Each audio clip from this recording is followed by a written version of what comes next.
یہ ہمارے ملک میں ویسے بھی ہر وقت کوئی نہ کوئی کھیل جاری رہتا ہے. تھوڑے دن پہلے لاہور میں کھیل ہو رہا تھا، آج کل اسلام آباد میں ہو رہا ہے. فلانا آ رہا ہے، فلانا جا رہا ہے.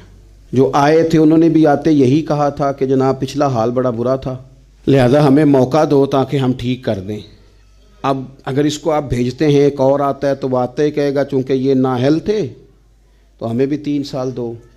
اور یہ جتنی بحث ہے، جتنا ٹرینڈ ہے، جتنا سوشل میڈیا ہے، یہ امیروں کا شوق ہے. غریب بیچارہ تو صبح ناشتے کے ٹائم بچوں کے پراٹھوں کے لیے گھی نہیں پورا کر سکتا. اس کی بلا جانے اسلام آباد میں کیا ہو رہا ہے. یہ 10 سے 15% لوگ ہیں جنہوں نے یہ ملک میں مذاق بنایا ہوا ہے، اور باقی ان کے حواری ہیں جو ان کے ووٹر اور سپورٹر ہیں. یہ اللہ کی بارگاہ میں جواب دیں گے. غریبوں کو دوائیاں نہیں مل رہی. یا ایک مزدور کام کرتا تھا، میرے پاس آ کہنے لگا پیر صاحب میں 2-4 باری ٹھیکیدار کو پیسے لے چکیا، اب وہ مجھے نہیں دیتا. میری بیوی بڑی بیمار ہے، تکلیف میں ہے، چھوٹا سا مزدور ہوں تو مجھے تو قرض بھی کوئی نہیں دیتا، کو مہربانی ہو جائے وقت پہ واپس کر دوں گا. ان لوگوں کے حکمران ہو تم. تمہارے پاس MNA خریدنے کے کروڑوں روپے ہیں اور تھر کے بچوں کے لیے پانی کوئی نہیں. تمہارے پاس MPA خریدنے کے لیے اربوں روپیہ ہے. اور یہاں چلے جاؤ تھوڑا سا پیچھے بیک ورلڈ علاقوں میں، میرے ساتھ چلے نا، میں نے سارا ملک دیکھا ہے، میں دکھاتا ہوں آپ کو کہ خامد آیا ہوا ہے لاہور فیصل آباد مزدوری کرنے، اور خاتون کھیتوں میں کام کر رہی ہے اور سخت گرمی ہے، اور اس نے اپنا 3-4 سال کا بچہ بننے پہ بٹھایا ہوا ہے کھیت کے، اور وہ کھیت میں. ان لوگوں کے حکمران ہو تم، اور تم نے مذاق بنایا ہوا ہے اور چوچلے کر رہے ہیں امیر لوگ. پتہ کیا بن رہا ہے، نمبر گیم کیا چل رہی ہے، یہ تمہارے چوچلے ہیں. نہ ادھر ادھر کی تو بات کر، یہ بتا کہ قافلہ کیوں لٹا. مجھے رہزنوں سے غرض نہیں، تیری راہبری کا سوال ہے. حضرت عمر رضی اللہ تعالیٰ عنہ جو بات کرتے ہیں تو اس کا وزن دیکھیں کتنا زیادہ ہے. حضرت عمر فرماتے ہیں کہ فرات کے کنارے کتا مر گیا نا اگر پیاسا، تو اللہ عمر سے پوچھے گا کہ تیری جو حکومت تھی تو کتے کو پانی کیوں نہیں پلایا گیا؟ اس تک پانی پہنچنا چاہیے تھا. یہ تو تمہیں فکر ہی نہیں، نہ حکومت کو نہ اپوزیشن کو. غریب روٹی کیسے کھاتا ہے؟ میں درجنوں ان لوگوں کو جانتا ہوں جن کے بچے صرف اس لیے نہیں پڑھ سکے کہ ابا کے پاس فیس کوئی نہیں تھی. میرے پاس لوگ آ کے اپنے دکھ بتاتے ہیں، کمزور سا آدمی ہوں، کیا کسی کی مدد کر سکتا ہوں. ہم تو ادارے کے معاملات مشکل سے چلاتے ہیں، لیکن لوگوں کی باتیں سنتے ہیں تو کلیجہ منہ کو آتا ہے.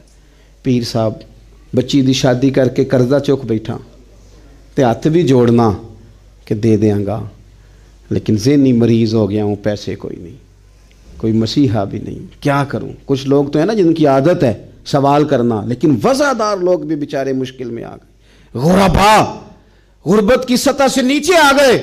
روز قیمتیں بڑھ رہی ہیں چیزوں کی، اور عام ضرورت کی چیزوں کی قیمتیں بڑھ رہی ہیں. لوگوں کی روٹی پوری، تم نے مذاق بنایا ہوا ہے، فلانا آ رہا ہے فلانا جا رہا ہے. یہ تمہارے چونچلے، اور سب سے زیادہ ان پر ناراضگی ہوتی ہے جو ان کے ووٹر اور سپورٹر بنتے ہیں. اس ملک کا صرف ایک ہی حل ہے کہ رسول اللہ کے دین کا نظام نافذ کیا جائے. ہر مرض کی دوا نظام مصطفیٰ صلی اللہ علیہ وسلم. حضرت سلطان باہو رحمت اللہ تعالیٰ علیہ کے ایک خادم ہوئے ہیں، ان کا اصل نام امیر بابا لکھا ہے بعض جگہوں پہ، لیکن ان کو کدن میاں، کڈن میاں، بڈھے میاں کئی ناموں سے یاد کیا جاتا ہے. بڑے درویش تھے، صاحب حضوری آدمی تھے.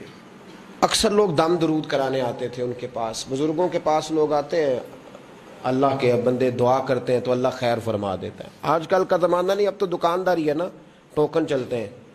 اب تو اللہ تعالیٰ خیر کرے، حالات بڑے عجیب و غریب ہیں. تو ان کے پاس لوگ آیا کرتے تھے دم کرانے. انہوں نے نا دور ایک برتن رکھا ہوا تھا، تو کوئی آدمی آتا تو تھوڑا سا اس میں نذرانہ ڈالتا، تو کہتا حضرت جی میرا یہ کام ہے، یہ کر دیں. وہ خلیفہ تھے حضرت سلطان باہو کے.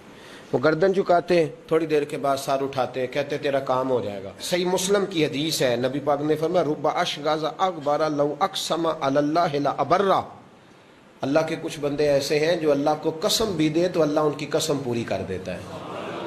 ان کے کپڑے مٹی سے بھرے ہوتے ہیں، پر اللہ کو کہہ دیں تو اللہ کر دیتا ہے. حضرت سلطان باہو کے وہ خلیفہ کہتے ہو جائے گا تو ہو جاتا. پھر کوئی بندہ آ کے کہتا یہ نذرانہ ڈال دیا ہے تو کام، گردن چکاتے کہتے اپنے پیسے نکال کے لے جا، تیرا کام کوئی نہیں ہونا. ایک دفعہ کچھ سید زادیاں آ گئیں، انہوں نے آ کے نا اس زمانے میں 100 روپیہ، سمجھ لیں کہ آج کا 1,00,000 روپیہ بابا جی کے نذرانے والے گلے میں ڈالا، اور آ کے کہا کہ بابا ہمارے نا ایک بچے کو سزائے موت ہو گئی، اور حلفاً بتاتے ہیں کہ ناجائز پھانسی کا حکم ہوا ہے.